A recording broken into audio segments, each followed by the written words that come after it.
Hey, we're Amy and Christina, two friends who got pregnant around the same time, started an Instagram to vent about how much we didn't know, and realized there were a ton of you out there who felt the exact same way. Who'd have thought? Not us. But once we realized we weren't the only ones frantically Googling things at 3 a.m., we thought, why not take it up a notch? And here we are with a podcast. We're bringing in the experts on all things pregnancy, parenting, and women's health because, let's be real, we're all just trying to survive this journey. So whether you're here for the real talk, expert advice, or just need some adult conversation between diaper changes, we got you. Welcome to the What I Wish I Knew podcast. Thanks for being part of our growing community.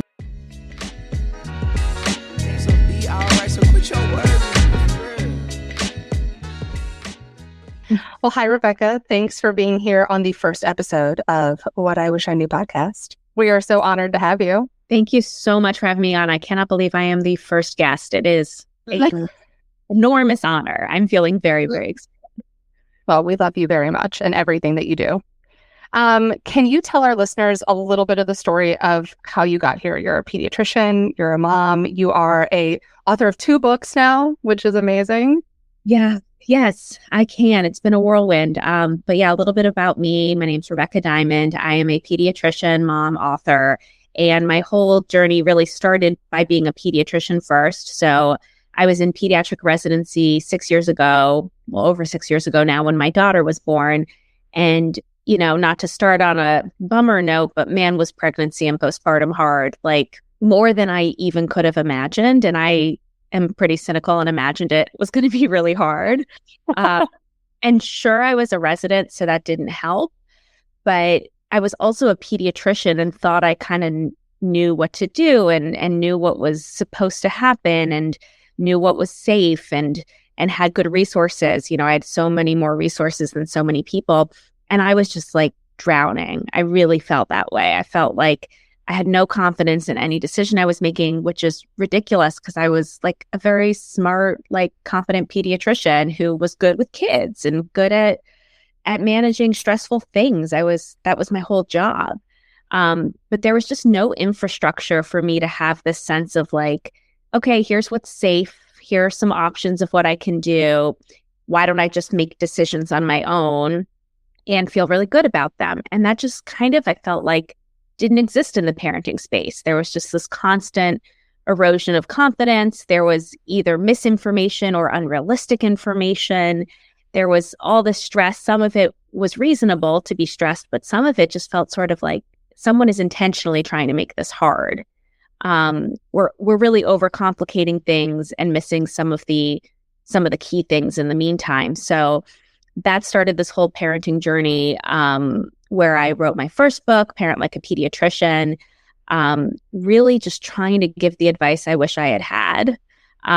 Permission to do the things that I knew were safe, get a little bit more information about the things I wasn't sure about, just feel good as a parent. It was very therapeutic. I highly recommend writing a book if you need to feel some healing about whatever journey you've been on. But you know, that it was really an amazing experience and really helped me, honestly, when I had my own child. So now I have 2 daughters. And it's been really funny the second time around with my youngest. I'll get into these situations where I'm feeling that self-doubt or I'm feeling that like, everyone is telling me that this is bad. Everyone's telling me that this other thing is bad. And I'm like, you wrote a chapter on that. Like, you can remember, like, you did research, you have a chapter, you can read it, you can feel good about it. So that's my main first book journey. And my second book is kind of picking right up where the first one leaves off, which is the toddler years. You know, initially I was sort of like, well, what is there to write in a toddler book? Like, there's a toilet training book out there if you want to do that. There's probably a tantrum guide out there. But I found even with the toddler years, I was still kind of overwhelmed. And it was strange because it didn't feel like maybe there were as many like day-to-day urgent decisions. Like, am I going to, oh, they're due for this vaccine. Oh, I have to choose a crib. I have to choose a car seat. What am I doing for feeding? Like, it may not have been that sort of pace of rapid fire decision making, But still, the information was out there that was really eroding some common sense. There's a parenting script that told me famously during the height of the pandemic, a story I share of when my daughter slapped me in the face that I was a bad mom. Well, she just had a tantrum. It's fine.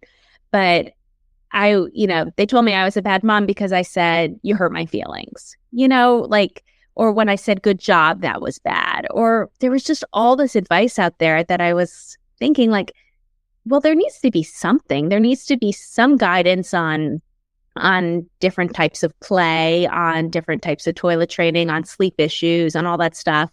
But it's still so black and white, and it's still so much noise out there. How do I kind of use what I've learned from my first book writing and also from being online a lot and talking to parents and being a mom myself? How do I use that to get toddler information out there? So it's a very long way to say that parents, I am so in it with you. I've been through the toddler years. I'm about to go through them again. I've been out there on the internet. It's a bit of a disaster. But I feel really strongly that and passionate about these books because I think they're going to let you kind of access that inner voice that you have. And ultimately, I think that's really, really what's missing in today's parenting. I love that. I love the empowerment angle of it. I couldn't find what I needed or what I was finding wasn't making me feel good or empowered or confident or anything. And so I'm going to do something about it.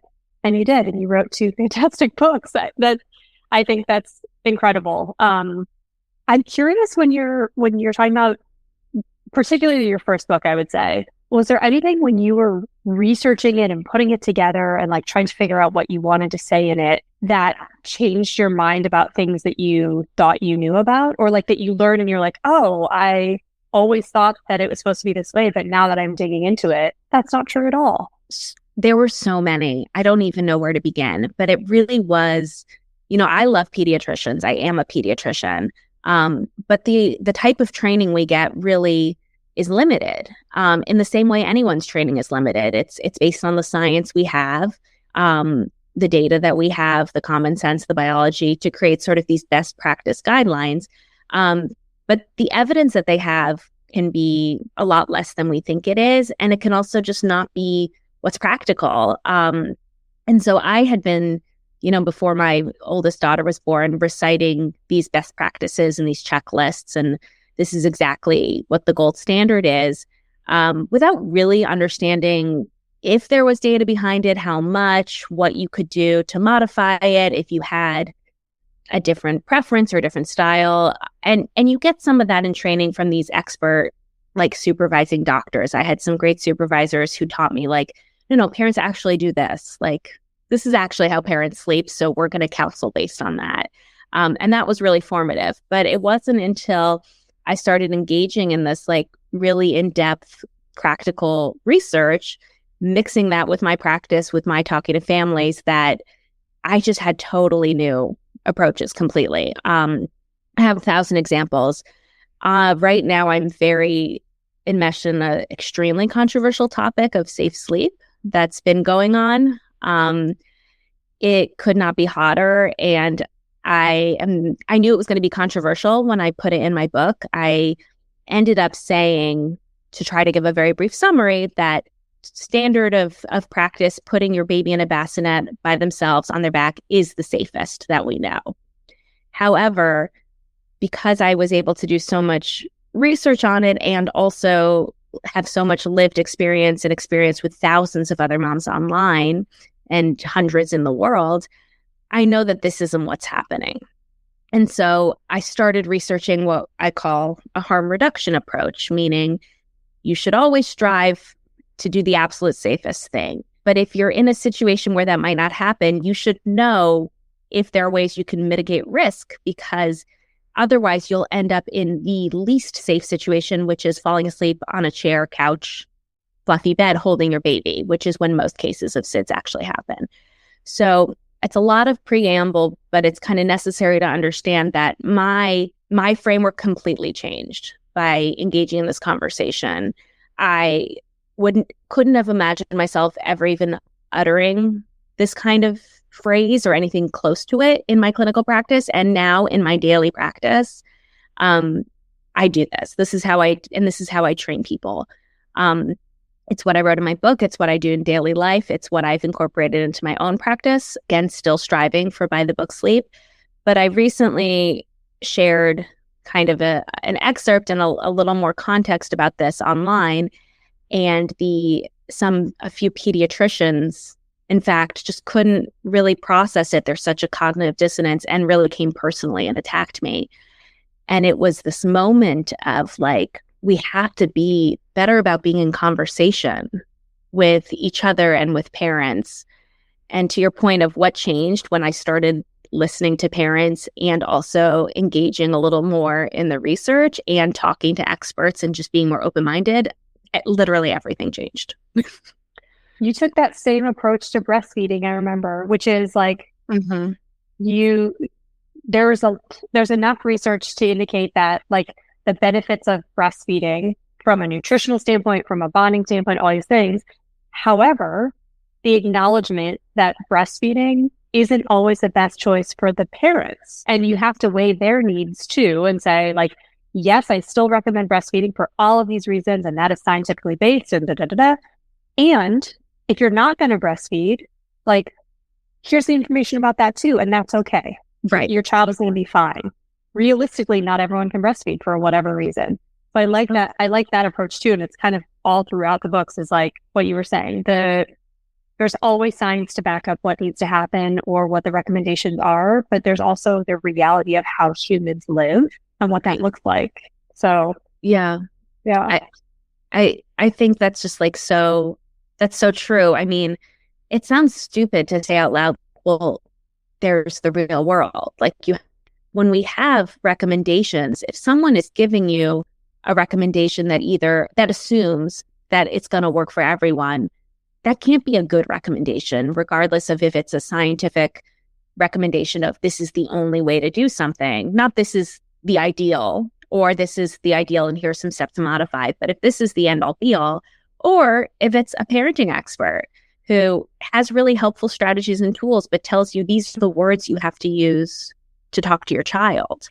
You have to say this exact parenting script in this situation. That doesn't make any logical sense because there's no way that you're going to know that exact parent, that exact child, that exact situation. And the idea of risk and benefit, it's a dynamic situation. It's a dynamic assessment. It changes in each moment. It changes with each person. So I feel really strongly about that. And I also think, the greatest sort of downstream consequence of all of this is if you actually learn how to make those assessments for yourself with the advice you have, rather than learning exactly what to do per se, you're going to feel this sense of empowerment because you're the one who made the choice, not someone else. Again, I'm not saying like, good luck, figure it out. There's no science, there's no information. That's crazy too. That's sort of the no guilt, like do whatever, which I understand. You don't want to have all these pressures, but there's some good information out there. You should look at it. You should, have hopefully someone like me or someone you trust, help you synthesize it, help you bounce ideas back and forth. But ultimately, you're the one in that situation with your kid. You're sitting there in that moment, or you're planning a little bit ahead in some situations if you have a luxury of that. And you're sitting there and you're saying, I know my kid, I know me. Here's the risks I've been told about. Here are the risks I know in my family and my situation. Here are the benefits I know. I'm just going to do it. I just have to make the decision. And if you can just make a decision rather than agonize over it, you're some of that guilt and that pressure and that angst, it's going to start to melt away, which is really what I saw. Totally. And I feel like everything that parents are going through, all this anxiety, all this stress, which the Surgeon General just made a warning about, right? Yep. Surprise, we're all depressed. Right. Surprise, we're all struggling. I think a lot of that, what they mentioned, is it comes from this like social comparison, right? Mm-hmm. We're all on social media. We're all seeing what these other parents are doing. And on social media, it all feels so black and white. But what you're saying is there's actually these shades of gray. Right. Yeah. And I found, listen, I had a lot of mixed feelings about that warning because obviously duh, it's great. We need attention to it. But part of me was like, parents, especially moms, have been saying this for a long time now, and there's some really great people in the space and people in the space of policy too who've been shouting. It felt like, all right, like let's jump on with the program. But even more than that, it felt like it's not just about social comparison, right? Like, yeah, that's certainly a part of it. You want, it's not, you're comparing notes, you're feeling less than, that's one thing.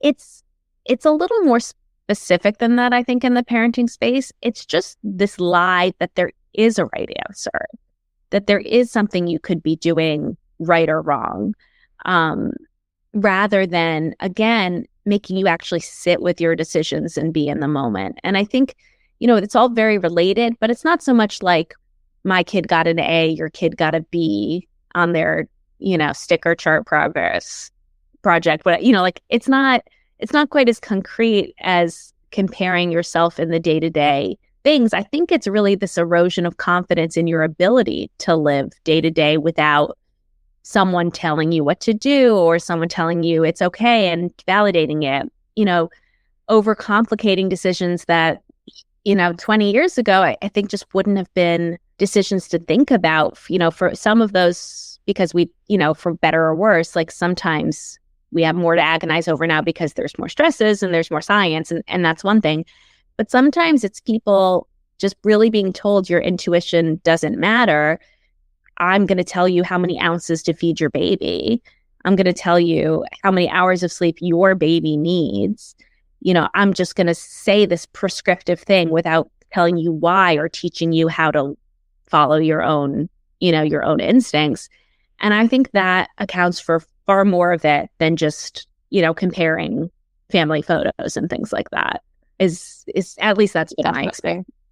Definitely. And I think in your books too, there are certain issues that you are like, no, this is black and white, like when it comes to vaccines versus like we're going to do more harm reduction. So like in taking that kind of snapshot of both of your books, what is it that you want parents to take away after reading your books? That there is those things of black and white and some things that are of gray. And it's like, literally, this is the book, like this is what you want to go with and how you can listen to your gut while also paying attention to facts. Yeah. I think what you need is, you don't need nothing. Parents need some support and resources, but you don't need prescriptions. You don't need scripts. You don't need these rigid things. You need a toolkit. You need something that is vetted by, me or someone of the same experience and expertise, but hopefully me, because I really do think I've used a lot of experience and insight to cull through all the science and get through that initial round of overwhelm to say, again, here are the safe options. And once again, that's, finding that source is a huge to do in lowering your anxiety. So I think that will be really helpful. But then there's still additional work to do of, okay, I have all this information. How am I going to just start making decisions and be confident and be okay in that?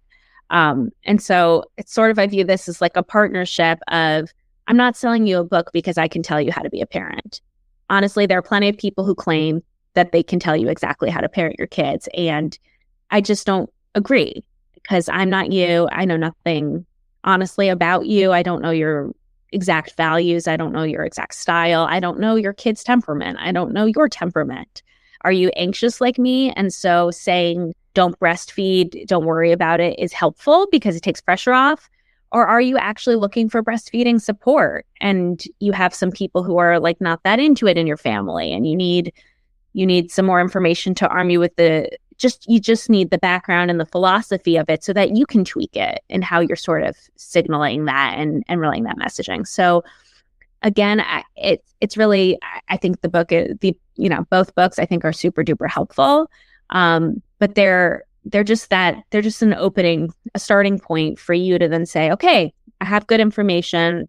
I have kind of just like a nice framework. I got to just like go be a parent, which is like really, it's hard enough as it is, Yeah. But you know what? It can actually be kind of joyful and fun if you just do it. Just do it. Just dive in. Here's your child. Take over to the hospital and keep it alive. Yeah. But kind of, and enjoy and and shape this little kid who will listen to you sometimes and mostly not, and will be their own person. You'll give them the love they need and the basic safety things they need, and you'll create your own unique relationship. You'll keep reflecting on it and trying to do better. That's great. But you'll do your version of better. You're not going to do exactly what someone else tells you to do. Well, on that note of you specifically, not on a macro level, but on a micro level, what are 2 things that you wish you knew specifically? Oh my gosh. Specifically, I do wish I knew about harm reduction, safe sleep. And that's a plug more for my first book than my second. But I do think it's really important. And that's because I'm really starting to dive into how binary the space is online, how you have sort of mandatory co-sleeping on one end. Let's lie to our pediatricians. Let's just sleep. You have to sleep with your kid no matter what. It's the greatest. And then you have sort of the abstinence only, I'm not going to even teach you the other way to do things. So I wish I had known that. I think it would have been important for me to just understand that was out there. Whether or not I ended up using it or not is, a different question, but just knowing that was an open conversation would have been really helpful. And I'll give one more from my first book, but then I'll go into my second book because I'm supposed to it's coming out next week. So I got to remember. It's hard. I have your first child, your first book is your first baby. You have so many more memories with it. I love you too, second baby. I love you too, second book. But the first book, the breastfeeding, which we talked about, I wish I had known some specific tips about breastfeeding and establishing breastfeeding. I really didn't. And I became an exclusive pumper, which I really didn't like. But with my second, I literally took my own advice and I did this whole setup the way I outlined in my first book. And we did exclusive breastfeeding, and we're still breastfeeding. Actually, she's 8 months and I really love it. So, I know. Wait, dive more into that, because given our imminent situation, it's I need to refresh myself. Maybe I need to reread your book too. Probably, obviously should do that. I definitely am going to. It's, that's the thing. It's we're so mired in this conversation of, should you do breast milk? Should you do formula? That's not the point. The point is breast milk is good if you can do it. It pales in comparison to the big picture, but it's great. Breastfeeding is hard, so you need support. And guess what? There's something called breastfeeding medicine. So we actually know how to set people up, moms up for success. It's not 100% achievable because bodies are different and our society is deeply under-supportive. So if it doesn't work out, it has nothing to do with you. But if you have no idea what you're doing, like me, and just start pumping because you're I need more milk, and you get into this crazy cycle and your daughter never latches, and soon you're, 6 months pumping until your breasts are going to fall off and you're just crying. That's a disaster. That makes no sense. I had no idea of the things I could do. I didn't even know basic things like you can express colostrum before birth if you're interested. Right? I brought it to the hospital. So when my daughter was on her hypoglycemia protocol, I could give that to her if I wanted to. It made my milk come in more quickly. My daughter latched. Some of that was luck. Some of that was took a lactation consulting course and I learned how to latch my baby and positioning, and I avoided pumping for the first, I ended up basically never pumping because I don't like it, but I avoided pumping for the first month, which actually can help you establish supply. And, it's very counterintuitive, but I go into the details biologically about why that happens. So again, just knowing listen, I'm setting myself up for success. If I still introduce some formula, if still this doesn't work out, I've at least given it the best shot possible. And the biggest plot twist was I like breastfeeding, and I didn't even know it was something you could like. That's amazing. I mean, honestly, Rebekah, I'm going into this entire situation without expectations, right? I have formula here, I have a pump here, you know what I mean? So that's I have no idea how that's actually how I'm treating birth as well. I'm going to just show up. Yeah. This baby's got to come out one way or the other. You're going to get the baby out. The baby's going to get food. You can only prepare so much, but you might as well just set yourself up for different possibilities and stay open-minded. I think that's But that a lot of that comes from reading your book, right? It's like there are all of these different options, and there's no shame behind any of them, right? And kind of the removal of that shame has been huge. Yeah, no, I mean, it's so important to me, and giving my second book baby a little bit of love here. Another surprising thing I'm remembering, and I just think it's so interesting because it's like the things we take for granted in the parenting space. I didn't really think of toilet training as optional, but it totally is. And there are plenty of people who just like don't even toilet train their kids. So I know, like, kids will kind of just learn on their own sometimes, like, honestly, most of the time. Again, it's or what we view as toilet training.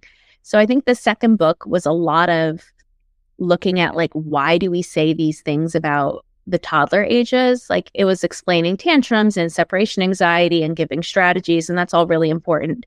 But it was a lot of digging into, like, why do we say that your kid has to sleep in their own bed through the night? Maybe they do, maybe you want them to, maybe they don't, but is it better? Do they develop better? Do they have better sleep? Unclear, right? It's, that's something where that's not a question of, in the same sentence of, you should get vaccines, your kid should sleep in their own bed. Those should never be in the same sentence. The weight of that recommendation is completely ridiculous. Yeah. So yeah, it's very surprising when you start looking at this stuff. Totally. And I mean, just looking, it's been wonderful to have your best friend, my best friend, Amy, like go through a lot of the same things, because we can like note and compare and also look at how different our children are, and that both of it, like, they're both healthy kids, right? Miller will like sleep forever by himself. And, I have a 4-year-old who I still need to sit with until she falls asleep, but I'm okay with that, right? Like, I'm happy to do that. Do I want my second kid to sleep by themselves? Yes, I do. Yeah. Right. And that's okay too. But it depends on how they are. Like, every kid is different. Right. And you're learning about yourself along the way too, because my husband and I always knew that sleep training, or whatever you want to call it, like good sleep, was essential because we don't operate well. Like, we do not do well with sleep deprivation. Like, it's just a weak area. And for other parents, like, it's more important to feel, for example, like, to feel like you're not abandoning your kid ever. If they call for you, like, you go to them. That's more important than getting 8 hours of sleep, for example. And that's the point. I feel like that's what the takeaway that I keep getting from these conversations, your book, is it's about the kid primarily, and it's also about you and your husband or your partner or whatever, and what is best for your situation. Because I think Christina and I have differed in a lot of ways in how we approach parenting, but we also have a lot that is the same, like core value wise or belief system wise, or how we want our kids to feel. And there has to be room for all of that safely and empathetically and supportively and all of these things. So we've sort of been living that, the two of us, of the reality of two people who could be a lot alike and also had a lot of differences. Yeah. And it's so true. I love the point of it being so different, even with different kids. You could be the same. First of all, no one's ever exactly the same. People change and learn from experiences and evolve over time. But even it could have been the exact same moment in time. Your kid is totally different. And it's usually a combination of you being different, the situation being different, your kid being different. I had a similar thing where I had to sleep train my oldest daughter. I also sort of thought it was mandatory, which I, debunk in the book for sure. But I also was a resident going back to work at 6 weeks postpartum. So I was no option. Literally, like, it was that or just quit, like, and not complete my residency. There was no way. So I did it. I did it in a way that worked for me, that I thought was, gentle and good. And I regret zero of it. And with my second, I really struggled again with sleep deprivation and postpartum, anxiety, depression again. And I thought, I can't wait till I start sleep training her in a few months. And then by the time it came, things were a little better. Like, I was feeling better. I had more support. I was waking up, but nursing her to sleep in the night. And I was feeling kind of well rested. My husband had to leave, so we had a different schedule, and I took a nap in the morning. It was just such a different situation that I was like, I just kept putting it off. I was like, I think this is okay for right now. And it was just pressure, at least here in the US, right? Like we don't have any options as women who work, right? We're expected to work. We're also expected to recover in six weeks, which I think is nuts. Especially, I went through a miscarriage last year, and, they were like, after 48 hours, you should be good. It took me 2 weeks to feel properly okay, to like go back to what I was used to doing. And so it made me realize that like policy just isn't set up for this. And, you've been fairly vocal on your Instagram about the politics of this upcoming election and how it impacts parents and women in general. And like, what do you think some of the important issues are that we as parents, we as mothers need to be paying attention to in this election, to make sure that we're all set up and future generations of women are set up for success in the way that other countries treat motherhood and, postpartum. Yeah. Well, I always, remind people, because people, sometimes understandably can feel, oh, you're being partisan, or you're talking about politics when you're not qualified. And, I'm sure I'm preaching to the choir mostly, but being a parent, being a mom, it's just a political act, because everything that happens in the space of public health and policy is going to affect you. Employment policies are going to affect you. Economic policies are going to affect you. Education policies. We have some very hot button issues. To answer your question, I think reproductive health care and gun control are always top of mind for me, as, for my patients and for myself, having experienced pregnancy complications, miscarriage, postpartum issues, also just living under the plague of gun violence in this country. I think it's impossible, if you're coming at it from a lens of a pediatrician and or a mom, not to say this is very much my lane. We need to advocate. Now, who you vote for and how you advocate is obviously up to you and your values. What I try to share is that my perspective as a pediatrician of what I see actually helping kids, like in tangible ways, is access to food, housing, healthcare, parents' access to childcare and parental leave. These, obviously not having murderous gun violence in schools and in the streets, and some things that I see this day to day, and the research shows that. So that's a very evidence-based way to say those are the types of policies that actually help kids. And then my personal experience as a mom, I think at every turn when I've struggled most, it's been from a lack of societal support and structures that could really help all parents. And it's really just about understanding that these things are so interconnected. So it's really about understanding how interconnected all of this is, and how you can't divorce policy from practice and reality. So however you vote, however you advocate, I think it's a really important way to demonstrate to your kids that you want to make the world better. I want you to know, during that entire section, my child was humbling. And I like to think she was applauding. That's what it felt like kicks of excitement and applause for that. Because I think that what you just said, like divorcing policy from practice, is impossible. And I think anyone who's saying to anyone who lives in this country, that's not your lane, keep politics out of it, or you're not, this isn't your place, whatever the commentary is, that's just a lie. It's a falsehood. Because if you care about yourself, you have people that you care about in any capacity, family, like a feeling of kinship with your fellow citizen, it is your duty to be educated and understand what's going on, and understand how that might affect you. Or even if you're not a mom or you don't have kids, someone who's a mom. I guarantee it. You had a mom, for example. And all of these policies, like you were saying, I think that connection between what's happening and what we're voting for and what that means and what it actually looks like, it's a big leap for some people to make, but it's important to look around and think about that, of what that looks like in your day to day, whether you're seeing lots of kids through a pediatric, practice or not. It still applies, I think. Yeah, I think taking it away from the abstract, like you say, and thinking through the day-to-day, what would this have looked like if I had this policy in place? What would this have looked like with the different support? What would have happened if we had had a reasonable gun control measure in this situation? Just looking kind of day by day is really helpful, because that is also how you decide what matters to you. Instead of just looking at these, when someone puts a policy proposal in front of you, it's not your job to analyze the policy proposal completely and get it through Congress and optimize it. I mean, you certainly can, and you can invest in that. But I think you have to decide, is this something worth fighting for?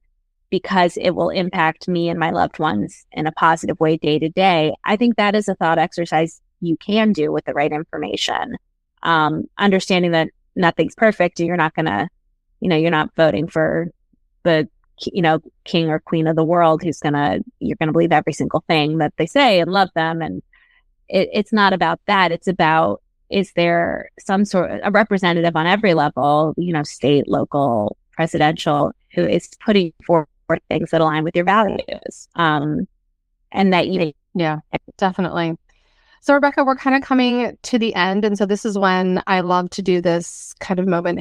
Is there anything that you wanted to... There's a lot of talk about self-care and parental anxiety and mental health. And I think that's great, but try to remember that in addition to there not being any Band-Aids, it's really a noble goal to try to improve your mental health. So yes, it's hard to improve your mental health. There's not a one-size-fits-all answer, but it will benefit your kid. It's not a selfish act. It's not something that, it's not a sum net zero sum equation where you get something so your kid gets something bad. It's exactly the opposite. You're mitigating your own anxiety, will absolutely help your kids' anxiety, will be a good model to them, will let you be a better parent. So in addition to sort of saying like, hey, let's not just talk about bubble baths and showers and self-care. Let's get to some of the root causes of these things, like we talked about with policy and the information overload and other things that are really causing parental anxiety that I think we all are a part of making better. I think the other thing to remember is this is a noble mission because it's not just for you, it's for your kids too. Love that. Last question then is, what's next for you besides book coming out next week? Very excited. What's next, and where can people find you? What's next for me? It's a great question. I'm a little bit at a crossroads right now, having done 2 books. I still have a full-time job as a doctor, and my second full-time job is a mama too. But I'm really I've been putting a lot of calls out to my followers and everyone wondering, how can I get good information and guidance out to people? How could I'm looking to get creative again. I used to do a lot of creative writing and essay writing, so trying to get back into that. But that sort of leads into where you can find me. I would love if you came and found me on Instagram. It's Parent Like a Pediatrician. I'm playing around with Substack. You can find me there. I have my books out, which I would love for you to check out. And generally that's where I'll be. And parenting 2 adorable children. That's right. That's my number one job, as they say. Yeah. Well, what would be really great, just to like plant a little seed, is if you could just write a book about the next phase of our children before we get there.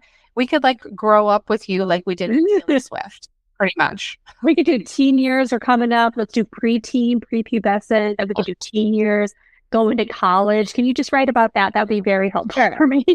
No problem. I'm on it. Awesome. Well, thank you so much, Rebekah, for taking time out of your day. We really appreciate it. And this is not the last that we'll be doing together. Of course not. I look forward to the next. Trying our best to make do. Every day is something new, but change don't come. Oh, yes, it's true. Brighter days are straight ahead. Thanks for hanging out with us today. I hope you like what you heard, or if you're just like, yo, these 2 are my people, don't forget to hit subscribe and leave a review. And hey, if you want to keep the combo going, come find us on Instagram at whatIwishIknew_. We are always up for chatting about the real stuff. We'll be back next time with more expert interviews, real life stories, and a couple of laughs. Till then, remember, we're all in this together. Bye. Bye. Trying our best to make